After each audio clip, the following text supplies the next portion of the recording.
De nuevo con ustedes, amigos y vecinos. Quiero recordarles que en este programa tuvimos la suerte de dar la primicia de la candidatura europea del Caminito del Rey a Patrimonio de la Humanidad por nuestro amigo Pedro Cantalejo, al cual siempre le estamos agradecidos, gran amigo de este programa, que siempre nos trae cosas interesantes. Y continuamos empeñados en eso, porque sabemos que para todos ustedes es algo emblemático y todos lo apoyan y es algo muy especial. Y por eso hoy tenemos a otro gran conocedor del campo, de este lugar tan especial. Hoy tenemos con nosotros a Clemente González. Bienvenido, Clemente. Hola, buenas tardes. ¿Qué hay? Clemente es historiador, es investigador, es caminante, rutista. Clemente que conoce la sierra como si estuviera por su casa con los ojos cerrados. Y es quien mejor nos puede explicar por qué merece la pena, qué tiene de especial, qué podemos encontrar en ese entorno del Caminito del Rey que va a salir ya mismo Patrimonio de la Humanidad. Clemente, ¿tú cuántos años llevas caminando por el Chorro, por el Caminito del Rey? Pues yo por la zona del Chorro, la zona de la Sierra de Adalají, la Sierra de Uma, y todo eso, pues llevo desde el año 1970, 71 más o menos. Un montón de años. Sí, sí, sí. Te quedan pocos rincones por conocer. Y que soy de Málaga, que no soy de la zona, Hombre, que no soy de allí, no soy ni de Ardales, ni de Alora, ni del Valle, estoy de Málaga. Hay que sentir un cariño especial por la sierra, sí, para sí, visitarlo exactamente, tanto. sí, sí. ¿Qué te aporta a ti la sierra? ¿Qué te aporta? A mí me aportó desde la primera vez que lo vi, que fue con un viaje que hice con mis familiares y conocimos aquellos entornos, aquello ya me enganchó. Entonces, yo me dedicaba al aire libre, a lo que hacíamos los niños. Cuando éramos chavales, todos. Cuando los chavales éramos todos. Yo era de la hoja, vamos, que casi todo el mundo salíamos de mi generación así, ¿no? Claro. Y entonces, cuando conocimos aquello, digo, esto me gusta a mí mucho. Y ya me conocí el mundo de la montaña, el mundo del alpinismo, y entonces me metí allí. Y qué mejor escuela, qué mejor sitio que el Chorro. Aquello me sirvió a mí de base como para enlazar con otras cosas, como la geología, como la zoología, la botánica, la historia, sobre todo la historia. La historia fue lo que me atrajo a mí, pero con muchísima fuerza, al ver lo que había allí, porque tú veías, y el Camino del Rey no era solamente el Camino del Rey, había muchas más cosas allí, había canales, había trenes, había muchísimas cosas. Y esto cómo está hecho aquí, esto cómo está hecho aquí, Dios mío. Entonces, eso es lo que me dio a mí pie a investigar sobre... Porque tú has visitado muchas montañas, pero sí, como el Uma y el Chorro... No, yo conozco todas las montañas de España prácticamente. Sí, todas las de España. Y de Europa, y de África, y de América. He estado en muchísimas montañas a lo largo de mi vida montañera. Pero que, hombre... Te engancha esta. Cada cosa en su sitio, cuando tú contestas los Andes, por ejemplo, pues no puede ser Sierra Nevada, ni puede ser esto. Los Andes son montañas de más de 6.000 metros, que yo es otro mundo. Europa, los Alpes, otras cosas. Pero la idiosincrasia que tiene el camino, el desfileo de los Gairanes, la Sierra de Uma, la Sierra de Adalají, esto no lo encuentro en ningún sitio. El encanto. El encanto que tiene esto. Mira que las tierras subbéticas cordobesas son muy parecidas, Sierra Mágina, la Sierra de Cazorla, todas estas son tierras muy parecidas, la Serranía de Ronda, pero no tiene nada que ver, por lo menos para mí.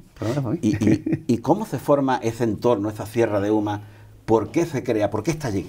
Bueno, esto se crea en la era secundaria, en el periodo jurásico, cuando la placa de Alborán, una placa de africana, tectónica, pues choca. Que choca con España, digamos, con el resto. Es que Andalucía no estaba. No existía. Andalucía no estaba. Lo que es la zona andaluza pues, era la placa de Alborán, estaba retirada, estaba en África. Y la meseta estaba como estaba. Y al chocar esa placa, pues es cuando elevó los sedimentos, aquellos sedimentos marinos que había, y los puso de la forma que los conocemos hoy, esa vertical. Por eso encontramos fósiles marinos. Claro, y tan verticales, ¿no? Y la gente a mí me han preguntado, digo, bueno, que si esto vertical, ¿cómo que no se caían? Si esto era marino, digo, hombre, porque esto estaba antes. No se lo explican. Esto estaba porque ¿cuánto tiempo hace de eso? Pues en el Jurásico pues fueron 260 millones de años. Vale, entonces ya... Aunque hablar de años y hablar de millones de años en geología es muy relativo. Esto, mientras no tengamos claro lo que es 1 millón de años, esto es muy difícil de entender. En geología 1 millón de años es nada. Es la unidad de tiempo, pero el millón de años. Que ya son mayores de edad, ¿no? Sí. Igual que para nosotros el siglo o el año es la unidad de tiempo, en geología es el millón de años. Esa unión de placas dio forma a esas sierras que conocemos y dio lugar a esos acuíferos. Y a ese paso de normalmente, claro, de lo que es la placa, lo que es el sistema Malagide que se llama, que es todos los sistemas internos, cuando chocan con el secundario, con las calizas, en este contacto, en este contacto de placa con placa. De placa con placa, ahí donde están más o menos, donde se fisuran y donde aparecen la mayoría de los acuíferos que hay en la zona esta. Vamos. Son las filtraciones de las fuentes que conocemos. Porque unos ríos son permeables y otros son impermeables. Entonces, el agua tiene que salir por algún sitio. Claro. ¿Y por dónde sale? Pues por los sitios. La explicación de los manantiales que vemos es ese choque de placas. Exactamente, como pasa en el Torcal, el nacimiento de la villa, que es tan caudaloso y que da agua a toda la Antequera. Pues donde está, pues está justamente los contactos del Trias Keuper, que es la zona de yesos, y las calizas del Torcal. Y es justamente en este contacto, ahí donde está el contacto de placas. No, ahí no son placas, ahí son dos periodos geológicos. Ajá. Un terreno es impermeable y el otro es permeable. Entonces el agua sale por donde llega al impermeable. Un aliviadero de y ahí lo que pasa con todos los manantiales que hay, la Sierra de Alají, todo el Valle de Alají, el arroyo de las Piedras, todo lo que... Exactamente. Que al tocar el Valle de Alají hay una serie de manantiales por la razón que nos ha explicado. ¿Y cómo se relaciona el Torcal y el Chorro? ¿Tienen relación entre sí? Aparte de la unión de esas placas. Es la misma época. Es de la misma época. Exactamente igual. Lo que pasa es que la geomorfología que tiene el Torcal no la tiene la Sierra de Humana de la Tierra de Alají. Bueno, hay una parte que le llaman el Torcalillo o el Torcal del Charcón por el cortijo que hay allí, que es muy similar a la formación geomorfológica del Torcal. Es muy similar porque el mismo desgaste de las rocas cascáreas del carbonato cárstico por el CO2 del agua de lluvia que ha ido disgregando, y forma las cuevas, disgregando la caliza y ha formado las cimas y las oquedades y las cavidades que vemos actualmente, ¿no? Que son esas formas que vemos redondas en las piedras cuando subimos la sierra. Que son muy caprichosas, ¿no? Que hay algunas formas... muy caprichosas, pero dan un entorno muy bonito, ¿eh? Sí, precioso, muy bonito. Porque esa zona tiene unos paisajes únicos, espectaculares. Y lo malo es que este Torcal del Charcón que yo hablo, que está debajo del resto de la capilla, está entre el Picacho y el Capilla, sí. Ahí en medio, ahí donde está el Torcal el Torcalillo. El cortijo del Charcón. Eso no se conoce muy poco, un poco.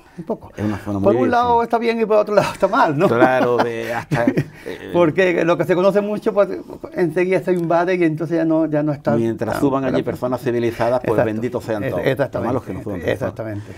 ¿Qué entorno nos recomiendas tú que no nos debemos perder cuando vayamos a visitar el Chorro, el Charcón, la Uma? Pues antes que, aparte del desfile de los Gaitanes, que hay que por fuerza ya hoy día hay que ir por el camino. Que no haya ido. Claro, ya tiene que ser por ahí. Pues yo haría mucho hincapié en la estación del Chorro. Sí. En la estación. ¿Por qué? Pues resulta que la conoce muy poca gente. Ahora está de moda ir al camino, salen, cogen el autobús de la lanzadera o vehículos particulares y está abajo la lanzadera. Entonces, nadie sube a la estación. La estación es muy bonita, la estación de 1868. 68. La estación. Entonces, el edificio está tal cual. Y los bidones de agua cuando había que echar agua a las máquinas de vapor, están tal cual, no se ha tocado nada, está igual. Entonces, eso es una lástima que no se saque a relucir y que la gente lo conozca. Precisamente en aquella zona se utilizó para grabar una película recreando los Andes, ¿no? Los Alpes, sí, aquello era Suiza, que pasaba un túnel y estaba en Suiza ya, ¿no? Era de Frank Sinatra, el coronel von Raya. El coronel von Raya, que tuvo su jaleo, Frank Sinatra en el pez espada, tuvo jaleo con la policía. ¿Qué le pasó? Uy, allí lo echaron. En el hotel Pez Espada, Frank Sinatra. Bueno, y de España, lo echaron de España. Cuando vino a grabar la película. Cuando hizo la película. Aquí el Chorro. ¿Qué hizo? Cuéntanos. No, pues por lo visto te encaró con un fotógrafo allí en el hotel. Terminó de rodar, o en un momento que terminó de rodar, ellos paraban en el Pez Espada, rodaban en el Chorro y paraban allí en el Pez Espada. Y allí un fotógrafo, por lo visto, fue a hacerle una foto y a este no le gustó. Te cogió la cámara, te la tiró al suelo o algo así.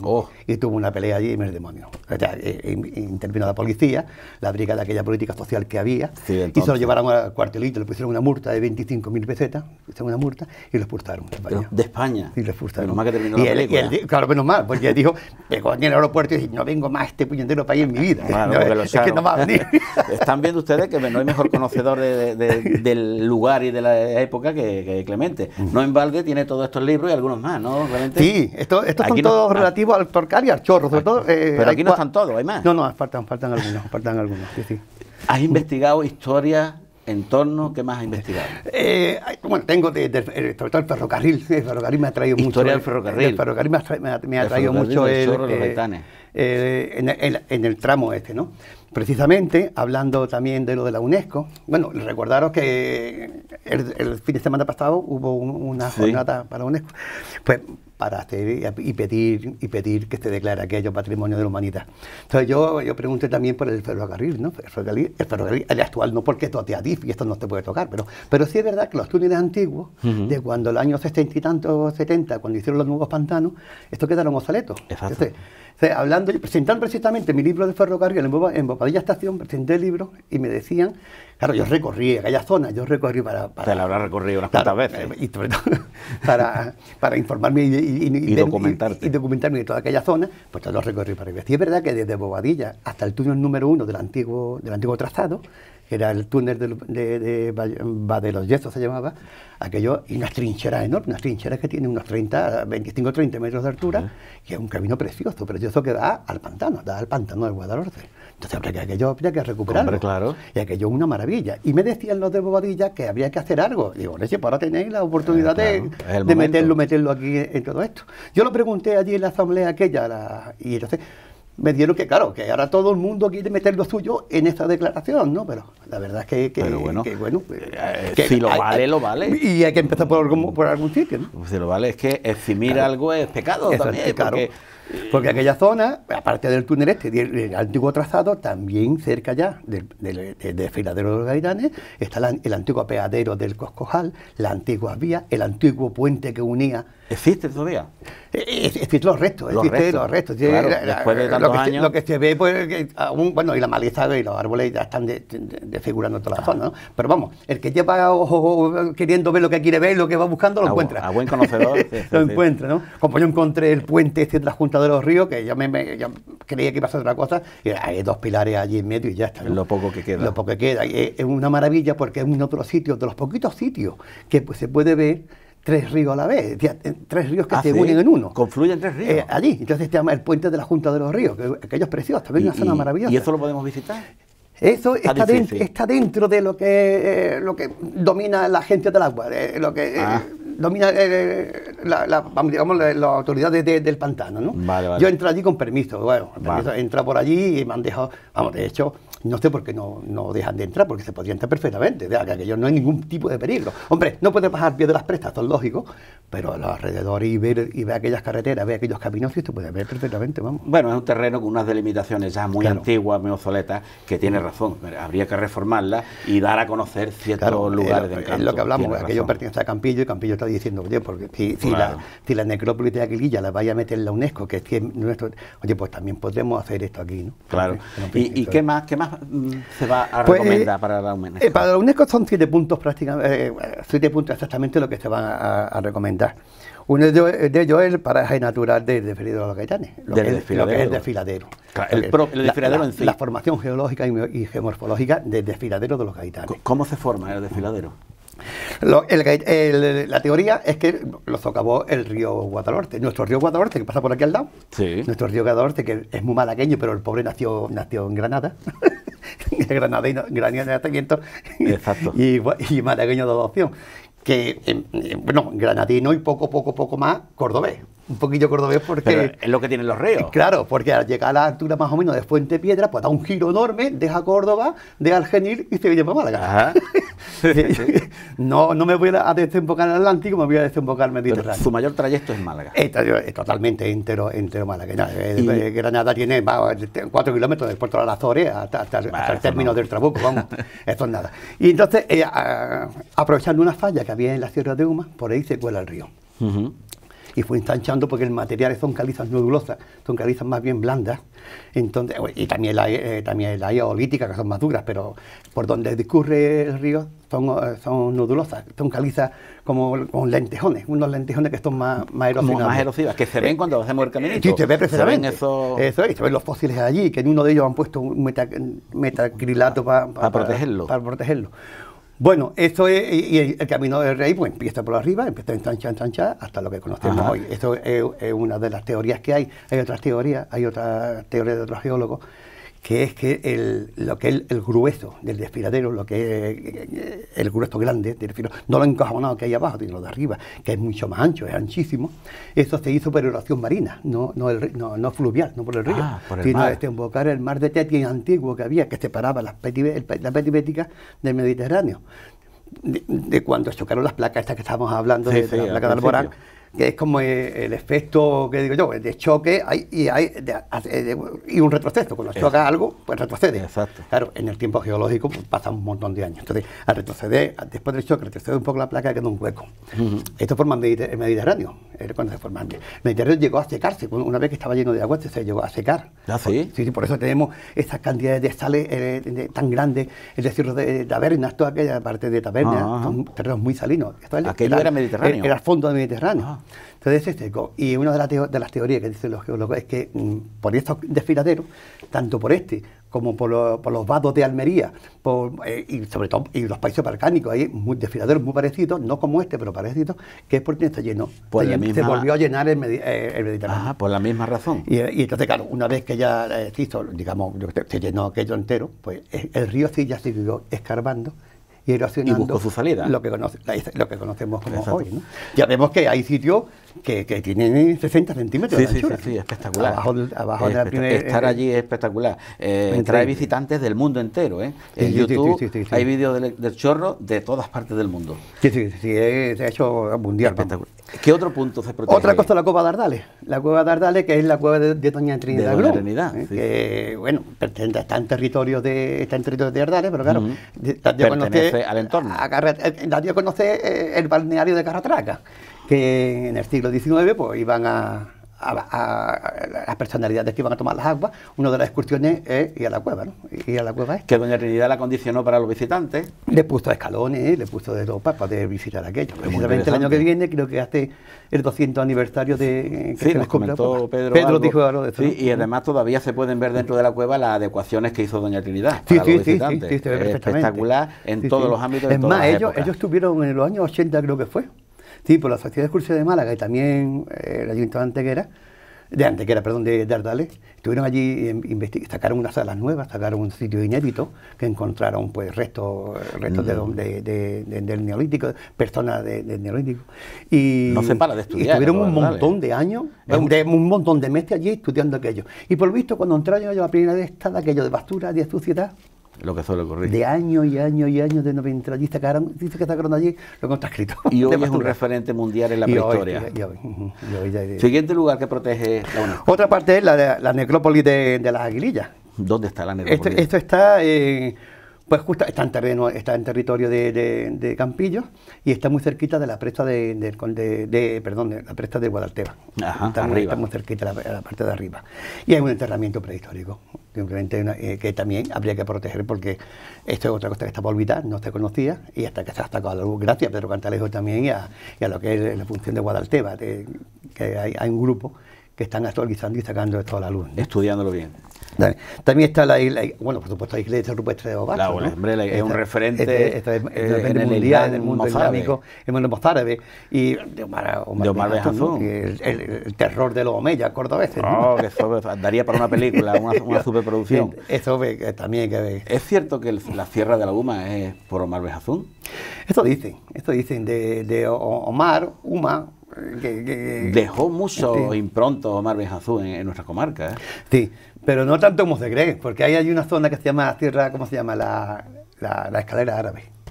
Bueno, sí, eso es más moderno. Sí, eso que es muy modernísimo, pero y tal vez la gente te confunde que los árabes iban por allí. No, irían, me imagino, irían. Claro. Pero no tiene nada que ver. Pero, por ejemplo... Aquella escalera dice el año 57, con un plan agrícola que hubo fomentado por el Ministerio de Agricultura para conectar las zonas del valle. Eso es muy moderno. Pero luego hay otros lugares, como aquí mismo, aquí cerca de Pizarra, tenemos la Atalaya de Omar, que se nombra los repartimientos, que eran los límites jurisdiccionales del feudo de Omar Bejazún. Se nombra en 1485. Y luego tenemos aquí también en el Valle de Alagil, el Pico de la Capilla, que era el límite del obispado, porque Omar Bejazún nombró su propio obispo. Hay muchas improntas. Sí, aparte en el Chorro mismo hay una montaña que es el Castillón de la Ermita, que habla de Castillones, habla de Castillo. Porque esta zona sí es verdad que había vigilancia, tiene que había algo, tiene que habría algunos puntos de vigía, tenía que haberlo, esto está desaparecido. Hay otro sistema montaña que se llama los Castillones, y hace mucha referencia a Castillo, hace mucha referencia Andalucía, en la zona del Chorro, ¿no? El Tajo de la Encantada se dice que era una hija de Omar Benjazul, que era la princesa encantada, que está encerrada en una cueva. Una exactamente. leyenda. Esto es Una leyenda. de las tres mesas que conforman Bobastro, la meseta de Bobastro, que son tres montañas, Encantada, Castellón y Tintilla, que son las tres montañas que hay. Castellón, fíjate, otra referencia, porque era Castellón de la Ermita y los Castellones. Es que son tres cosas y las tres tienen el mismo nombre de Castellón, ¿no? Otro lugar Otro lugar es la estación del tren, la estación del del tren, ferrocarril, que es una maravilla del ferrocarril. Está intacta tal como le hicieron hace casi 200 años. Claro. Hace poco, no, pues hicimos el 150 aniversario hicimos de ferrocarril en 2015, pues sí, pues tiene 150 años aproximadamente. Entonces, lo que son depósitos del agua, toda la infraestructura que tenía la estación está exactamente igual. Hay pocas estaciones que se conserven así, hay muy poquitas. Muy poquitas. Es más, yo conozco muy bien, por lo que hablábamos antes fuera de cámara del Geoparque de la Subbética. Me gustan mucho los trenes también, ¿verdad? Entonces he conocido las estaciones antiguas de Luque, las estaciones antiguas de Zubero, y entonces están abandonadas, y la han convertido en bares, la han convertido simplemente en bares. La de Cabra está mejor porque han puesto allí una máquina antigua de vapor y otra de gasoil, pero bueno. Pero como la de Chorro, y además que está funcionando. Bueno, funciona porque el tren funciona todavía por allí, claro, pues a ver si con la candidatura se convierte en lugar para visitar. Porque la estación es una maravilla para hacer un museo allí, para hacer algo, para que la estación realmente trabajo físico ferroviario no tiene, porque ya está todo centralizado en Málaga por electrónica, y entonces ya físicamente ya no funciona la estación. El edificio, el entorno, la cantidad de visitantes, el lugar ideal para un museo. La harinera, que aunque ahora es privada. ¿Qué harinera? La del restaurante La Garganta. ¿Es una harinera? Esto es un molino de harina de 1914. Entonces, y eso está. De 1914. Y, hombre, ahora funciona como hotel, pero vamos, los dueños dejan de ver aquello perfectamente, ¿no? Lo dejan de ver. ¿Y se ve todavía el resto de la harinera? Se ve los hilos de cuando caía el grano, el sitio que caía el grano, vamos, aquello está bastante bien. Y está en la estación, ¿no? Lástima que ha desaparecido la fábrica de cemento y la de carburos, ha desaparecido, que esto fue una dejadez que gracias a ver si con esta declaración se puede recuperar o no deteriorar más de lo que hay, ¿no? Porque, por ejemplo, los canales, cuando el agua llegaba del canal y caía a la central hidroeléctrica del Chorro, pues entonces ese edificio que se llamaba ¿cómo se llamaba aquello? El Pósito, creo que era. Aquello está desapareciendo, se está haciendo mixto. Y aquello es una maravilla, aquello es una obra de ingeniería preciosa. Es donde se ve que convergen los dos canales y llegan al depósito donde vertía el agua con una reja que te van por las tuberías y caen a la estación, que caen a la central eléctrica. Sí. ¿Dónde está eso? Pues está en donde está el chalet de Benjumea, pues encima, justamente encima. El chalet de Benjumea arriba, y se puede ver. Claro, perfectamente. Pero un tiempo que le pusieron una valla, pero la valla ha volado aquello, se ha metido donde estará. Es más, las manivelas que había allí para abrir y cerrar compuertas, que hay un sistema de compuertas muy bonito, y al aire. Ingeniería muy buena. Y de bronce, aquello es una maravilla. Y de bronce. Pues el bronce desapareció ya. Normal. Yo estuve hace poco, digo, bueno, esto que si no se protege, pues el vandalismo. Entonces la estación y todo este entorno habría que protegerlo perfectamente. Y en esa parte estoy yo muy de acuerdo, vamos, perfectamente. Otra cosa es, como no, el Camino del Rey. El Camino del Rey en sí. Lo que es las pasarelas, ¿no? Las pasarelas es verdad que no tienen nada que ver con las que había, ¿no? Está tratado de decir, no vamos a tocar las que había, no vamos a tocar nada, pero sí es verdad que han dañado de lo que había. Porque en la primera parte del Gaitanejo, allí había unos arcos. Es la parte que estaba mejor, de hierro, no estaba tan deteriorada como estaba la segunda parte. Unos arcos de hierro muy bonito porque esto los puso Benjumea.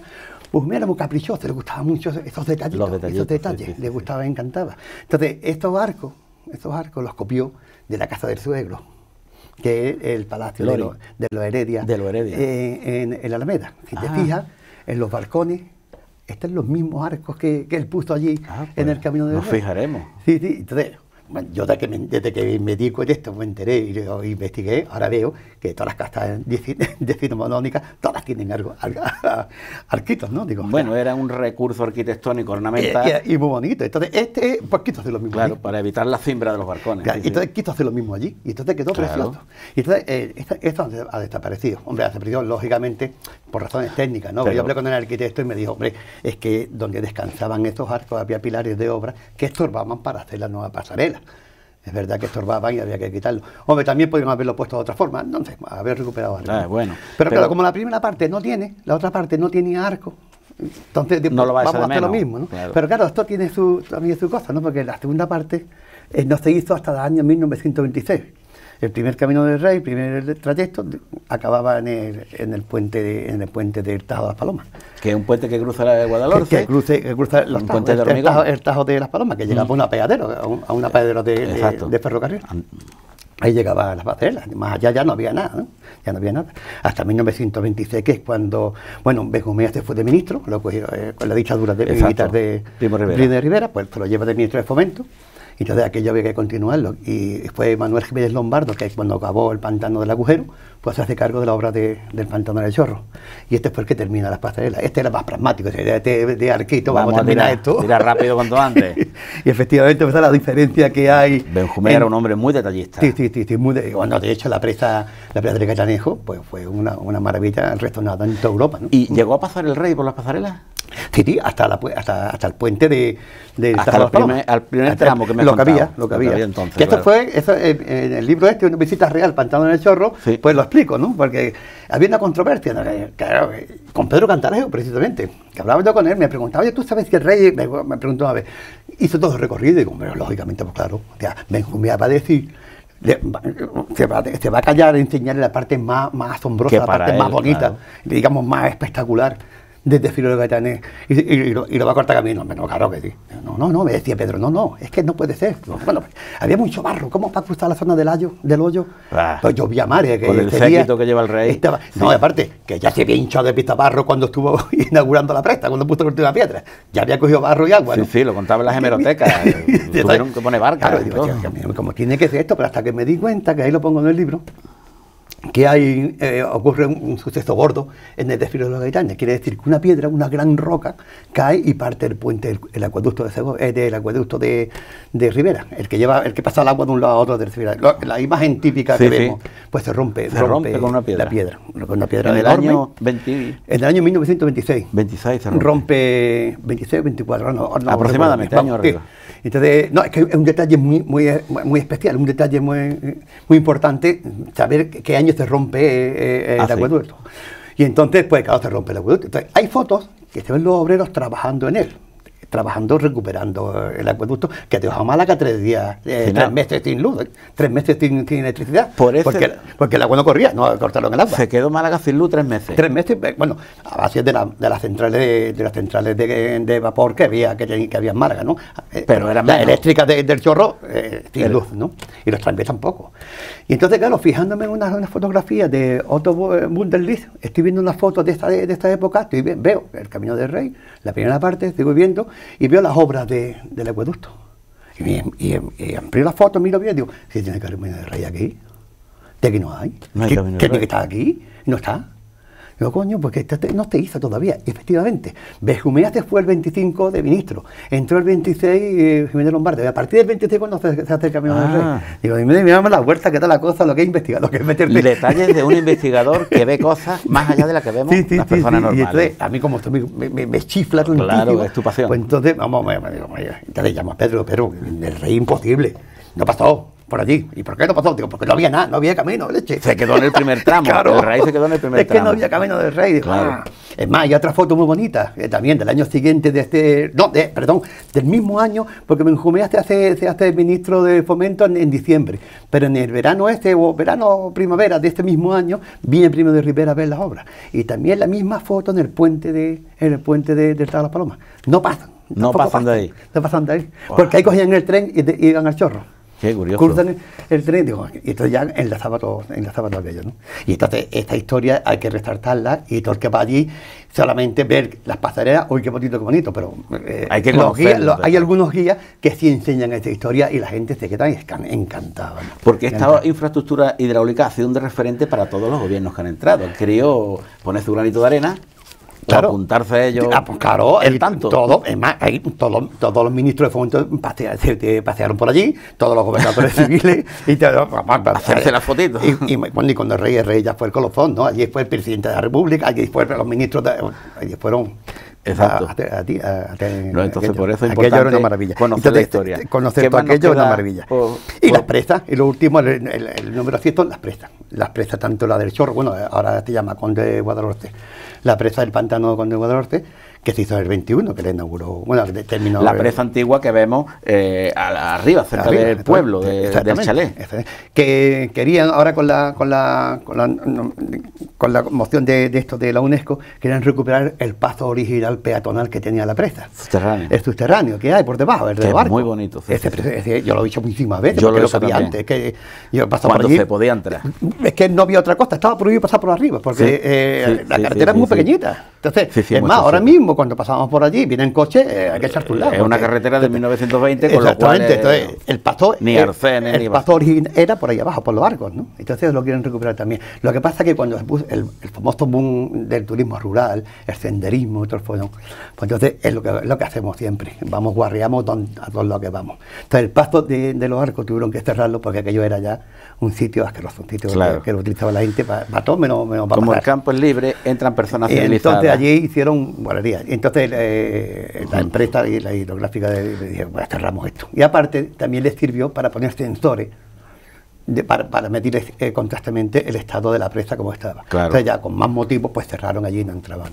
Porque además tiene otras galerías más abajo que se pasa junto al cauce del agua, que tiene un paisaje a pie de presa. Precioso. A pie de presa. De donde está el sillón del rey ahora mismo, de ahí sale una escalera, de ahí sale un camino que entra o bien a los arcos o bien sigues para abajo. Sigues para abajo hasta llega un momento que se oculta, que es un túnel que es descendente, que hay una escalera larguísima, una escalera de 300 metros por lo menos. Eso no la he hecho yo. Sí, yo ¿Tú te la has hecho? Sí, muchas veces. Interesante. Sí. Te baja hasta la misma presa. Y antes de llegar a la presa, a pie de presa, pues a la derecha sale un tunelito pequeño de unos 4 metros y da un barcón precioso y tiene todo el paisaje de la cola del pantano del Gaitanejo, de la cola de la y aquello ve el murallón de la presa a la izquierda y la cola del pantano a la derecha, que es un sitio magnífico. Qué impresionante hacer una ruta allí y que te cuenten la historia. Aquello es precioso, y aquello, bueno, y cuando el agua que cae, mucha humedad, el agua que cae, que parece que son estas bastitas cayendo por allí.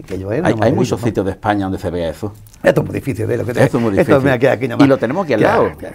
Sí. Hablaban también diciendo, coño, es que el camión de Riz se cobra, es que hay que pagar. Sí, pero... y no se paga en el camino este de... ahora no me acuerdo.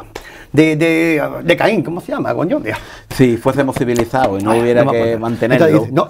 Claro. Allí se puede mear en cualquier sitio, aquí no mea nadie. Porque aquí hay bate, aquí hay sitios, aquí hay cosas que hay que arreglarlas con ese dinero. Si no eres cívico, hay que pagar. Exactamente. Es lo que tenemos, y eso es lo que pasa. El género humano. Y aprendemos a palos. Suele ocurrir así. Exactamente. Y además, se sacan las leyes y pagan justos por pecadores. Exactamente. Quien no tiene culpa, paga porque sí la ha tenido. Y la zona aquella es una maravilla. Aquella zona, aquello se recuperara incluso las casas de los obreros que están en las cuevas allí. Están todavía, todavía se ven los restos allí, que es una maravilla, vamos. Y el entorno de Bobastro con las cuevas viviendas y las casas talladas mira en piedra. que ya cuando se hizo la presa de la Encantada hicieron daño allí grande, ¿sabes? Lo que allí se perdió. Con la presa aquella del sifón que deja caer el agua. La zona alta, ¿no? El embalse de arriba. ¿Sabes? Lo que se rompería allí. Cuentan las crónicas que allí había un pueblo de 3.000 habitantes. Claro, fíjate, ¿qué habría allí? Y que el señor Omar Bejazún se burló de Abderramán II desde allí arriba. Claro, exactamente. 12.000 hombres traía... Es que fue el que paró la invasión. 12.000 hombres traía Abderramán II solo para invadir Bobastro. Y le llegaba el invierno y se tenía que ir y no había podido invadirlo. Es que era imposible atacarlo por ningún lado. No es imposible, era un gran estratega. Sí. De hecho, cuando hicieron el hueco del embalse superior, la escombrera, pues tiraron los escombros a un lado, ¿no? Sí. Que yo me acuerdo cuando yo vi el escombro fresco, de la 20, digo, Dios mío, ¿qué han hecho en la montaña? ¿Qué han hecho ahí? Hoy día, si se pasa por allí y te fijas un poco, ves un sistema de árboles desorientados por todos lados y una hilera muy perfecta de árboles. Y esa es la escombrera. Esa es la escombrera. Que tapó un montón de casas que hay debajo de la escombrera. Tapó un montón de viviendas. Bueno, esperemos que estén allí para futuras generaciones lo estudien. Bueno, y la presa del Gaitanejo también, ¿Cuál es la presa del Gaitanejo? Es la que está en la entrada donde está el control de entrada al Camino del Rey. La presa que la presa pequeña, la que está la central eléctrica. Esta que ahora ya no produce electricidad. Ahí es donde está la vidriera, Exacto, eso es. ¿Es cierto que una vidriera que se puede Sí, entrar dentro? Sí, claro. Pero ya no visitable. Oye, ahora no, pero antes sí, yo he entrado también. Porque ¿Has entrado también? Yo he entrado allí porque es que mi tío trabajaba allí, mi tío era encargado de la presa del Pantano del Chorro. Entonces yo de chico del colegio, de vacaciones me iba allí, ¿no? ¿La misión de la vidriera? Era ver el efecto del agua, ni más ni menos. Visual. Puro Benjumea. Pero era una gran obra para aquella época. Claro, puro Benjumea. Solamente... Era que le gustaba hacer las cosas diferentes y bonitas. O sea, la presa del Chorro, la que vemos, la del Pantano Grande, esa piedra se la trajo especialmente una cantera de que había cerca del río Guadalteba, porque daba una caliza color rosa. ¿Ah, sí? ¿Solo por eso? Solamente por esto. Por el color de la toda caliza. la piedra, ahora ya no se ve porque está ya claro. lleno de musgo, está feo, pero si aquello se limpiara algún día, es rosa. Es una presa rosa. Es la misma piedra que está hecho el altar de la capilla de la medalla milagrosa del Chorro. Si va el altar, sí. es una caliza rosa preciosa que está hecha la misma que y viene de Teba. De Guadalteba, del río Guadalteba. Una cantera que había allí que quedaba esa piedra. Estaremos pendientes cuando vayamos.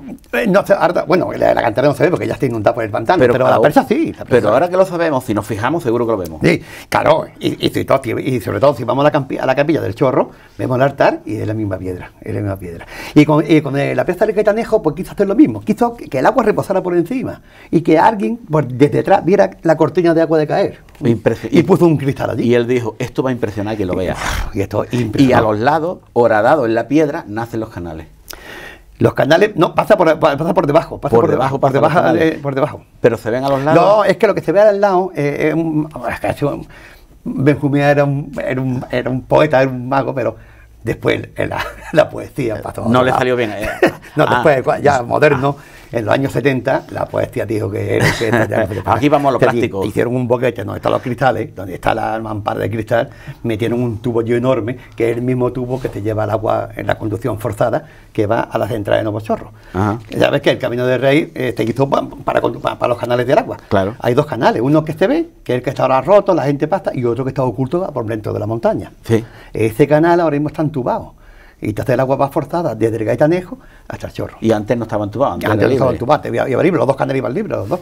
Y entonces la central del Gaitanejo ha dejado de trabajar, ya no fabrica, ya no hay electricidad allí. Claro, ya quedó obsoleto. Solamente en la toma de agua del tubo se aprecia. Pero nos queda esa magnífica obra. Claro, exactamente. Y entonces esta candidatura, ¿qué supondría además para los pueblos nuestros de los alrededores? Pues muchísimo, yo creo que muchísimo. Sí, nos afectaría a nosotros también. Claro, yo creo que sí, yo creo que muchísimo. De hecho, Coín, Álora, Pizarra, donde se ha declarado monumentos naturales, monumentos protegidos por la UNESCO, ha dado muchísima vida a todo el entorno. De hecho, los dólmenes, desde que se fueron declarados, ha aumentado la visita a una barbaridad. Y con esto, pues Antequera, ¿no?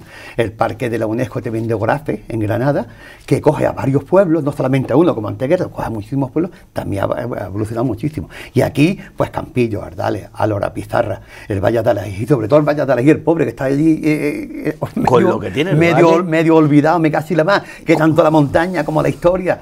Con lo que tiene el valle.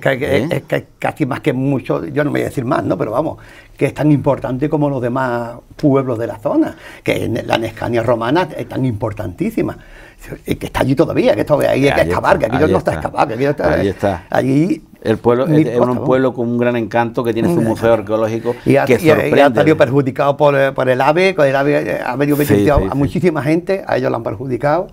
Y la candidatura está fuera también. Se habla de la Sierra de Luma, pero no se habla de la Sierra de Alají, siendo la misma sierra. Y enlazando con las torres medievales que hay en el valle. Exactamente. Las torres de la UMA. Está todo igual. Enlaza totalmente. Y entonces está ahí. Y con la Sierra del Castillo. Porque está fuera del término municipal. Pero bueno, esto es cuestión de que se pelee. Ya llegará una mente lúcida que dirá. Y ya se pelean los estamentos políticos, ya se pelearán, ella seguro que va para adelante. Y sobre todo, claro, y el turismo va a beneficiar. Y aparte de esto, también amigos míos que son montañeros se quejan de esta declaración de la UNESCO, porque esa declaración de la UNESCO va a proteger mucho estos lugares. Proteger estos muchos lugares quiere decir que se va a restringir un poco la entrada o la salida o el meneo de gente por allí, que es lo que hablábamos antes, tenemos lo que nos merecemos, ¿no? Si aquello fuera civilizado, no pasa nada. Si fuéramos pero sí es verdad que va a evitar una locura que querían hacer, que por cierto la quiero denunciar desde aquí, menos mal que creo que eso se va a quedar en agua de borrar, una locura que querían hacer desde la Diputación, que era prolongar la senda del Camino del Rey, la senda de los Barconcillos, por la cara sur del Castillón de la Ermita. Entonces, por las paredes, la cara azul, que esto... Sí, está cortada a pico. Cuando vamos desde el Chorro hacia Ardales, vemos un paredón enorme de casi 200 metros, completamente vertical. Yo lo sé porque yo he escalado por allí. Entonces, 200 metros de vertical, y por ahí en medio querían prolongar las tendas. Esto es una burrada. Esto es una barbaridad. Entonces, querían volverle ahí, traspasar por el portillón del Castillón, que era el pasto histórico, para entrar al hoyo, porque antes de haber ferrocarril o antes de haber canales, al hoyo no se podía entrar, nada más que te entraba por allí, por ese sitio. Y querían recuperar esta zona para después volver otra vez a la zona de los pantanos. Y eso es una barbaridad. Menos mal que eso no se va a hacer. Y entonces eso creo que no se va a hacer. Esto UNESCO te va a decir, ¿qué estás hablando? Vamos a construir lo que hay, hacer cosas nuevas, bueno, y te carga el medio ambiente. Claro. O sea, estamos con los nidos, estamos con los buitres, estamos con los... Sí, lo que pasa es que unas cosas las sobreprotegemos, nos pasamos ya. Totalmente. Y otras cosas nos las cargamos.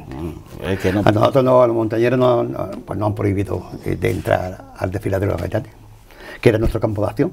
Que a mí me encantaba aquella zona, porque cada vez que iba descubriendo cosas nuevas, cada vez que iba había algo nuevo. ¿Tú te acuerdas cuando entrabas al hoyo, montabas la tienda y hacías un fuego y guisabas allí? Ya no se puede. ¿Tú te acuerdas cuando se puede? Y pasabas la noche en la tienda de campaña allí. Yo la he pasado. Yo muchísimo.